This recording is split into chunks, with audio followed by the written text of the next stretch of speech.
क्यों चढ़ाते हैं शनिदेव को तेल? क्या रखें सावधानी? प्राचीन मान्यता है कि शनिदेव की कृपा प्राप्त करने के लिए हर शनिवार को शनिदेव को तेल चढ़ाना चाहिए। जो व्यक्ति ऐसा करते हैं उन्हें साढ़े साती और ढैया में भी शनि की कृपा प्राप्त होती है।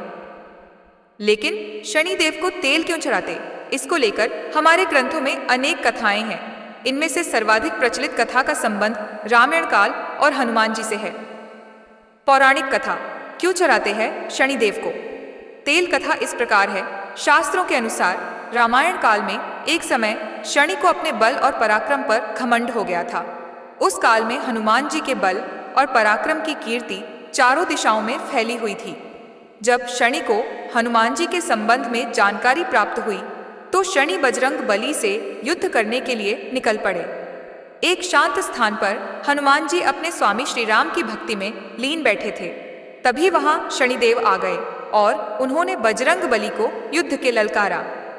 युद्ध की ललकार सुनकर हनुमान जी शनिदेव को समझाने का प्रयास किया, लेकिन शनि नहीं माने और युद्ध के लिए आमंत्रित करने लगे। अंत में हनुमान जी भी युद्ध के लिए तैयार हो गए। दोनों के बीच घमासान युद्ध हुआ। हनुमान जी ने शनि को बुरी तरह परास्त कर दिया। युद्ध में हनुमान जी द्वारा किए गए प्रहारों से शनिदेव के पूरे शरीर में भयंकर पीड़ा हो रही थी। इस पीड़ा को दूर करने के लिए हनुमान जी ने शनि को तेल दिया। इस तेल को लगाते ही शनिदेव की समस्त पीड़ा दूर हो गई। तभी से शनिदेव को तेल अर्पित करने की परंपरा प्रारंभ हुई। शनिदेव पर जो भी व्यक्ति तेल अर्पित करता है उसके जीवन की समस्त परेशानियां दूर हो जाती हैं और धन अभाव खत्म हो जाता है। जबकि एक अन्य कथा के अनुसार जब भगवान की सेना ने सागर सेतु बांध लिया तब राक्षस इसे हानि न पहुंचा सके, उसके लिए पवन सुत हनुमान को उसकी देखभाल की जिम्मेदारी सौंपी गई। जब हनुमान जी शाम के समय अपने इष्ट देव राम के ध्यान में मग्न थे तभी सूर्यपुत्र शनि ने अपना काला कुरूप चेहरा बनाकर क्रोधपूर्ण कहा, हे वानर, मैं देवताओं में शक्तिशाली शनि हूँ। सुना है तुम बहुत बलशाली हो। आंखें खोलो और मेरे साथ युद्ध करो। मैं तुमसे युद्ध करना चाहता हूँ। इस पर हनुमान ने विनम्रता पूर्वक कहा, इस समय मैं अपने प्रभु को याद कर रहा हूँ। आप मेरी पूजा में विघ्न मत डालिए। आप मेरे आदरणीय हैं। कृपा करके आप यहाँ से चले जाइए। जब शनिदेव लड़ने पर उतर आए तो हनुमान जी ने अपनी पूंछ में लपेटना शुरू कर दिया। फिर उन्हें कसना प्रारंभ कर दिया।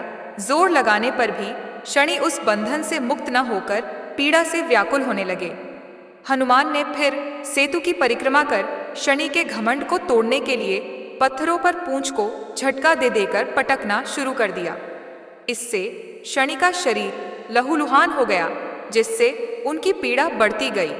तब शनिदेव ने हनुमान जी से प्रार्थना की कि मुझे बंधन मुक्त कर दीजिए। मैं अपने अपराध की सजा पा चुका हूँ, फिर मुझसे ऐसी गलती नहीं होगी। तब हनुमान जी ने जो तेल दिया उसे घाव पर लगाते ही शनिदेव की पीड़ा मिट गई। उसी दिन से शनिदेव को तेल चढ़ाया जाता है, जिससे उनकी पीड़ा शांत हो जाती है और वे प्रसन्न हो जाते हैं। हनुमान जी की कृपा से शनि की पीड़ा शांत हुई थी। इसी वजह से आज भी शनि हनुमान जी के भक्तों पर विशेष कृपा बनाए रखते हैं। शनि को तेल अर्पित करते समय ध्यान रखें ये बात, शनिदेव की प्रतिमा को तेल चढ़ाने से पहले तेल में अपना चेहरा अवश्य देखें। ऐसा करने पर शनि के दोषों से मुक्ति मिलती है। धन संबंधी कार्यों में आ रही रुकावटें दूर हो जाती हैं और सुख समृद्धि बनी रहती है। शनि पर तेल चढ़ाने से जुड़ी वैज्ञानिक मान्यता। ज्योतिष शास्त्र के अनुसार हमारे शरीर के सभी अंगों में अलग अलग ग्रहों का वास होता है, यानी अलग अलग अंगों के कारक ग्रह अलग अलग हैं। शनिदेव त्वचा, दांत, कान, हड्डियां और घुटनों के कारक ग्रह हैं। यदि कुंडली में शनि अशुभ हो तो इन अंगों से संबंधित परेशानियां व्यक्ति को झेलना पड़ती हैं। इन अंगों की विशेष देखभाल के लिए हर शनिवार तेल मालिश की जानी चाहिए।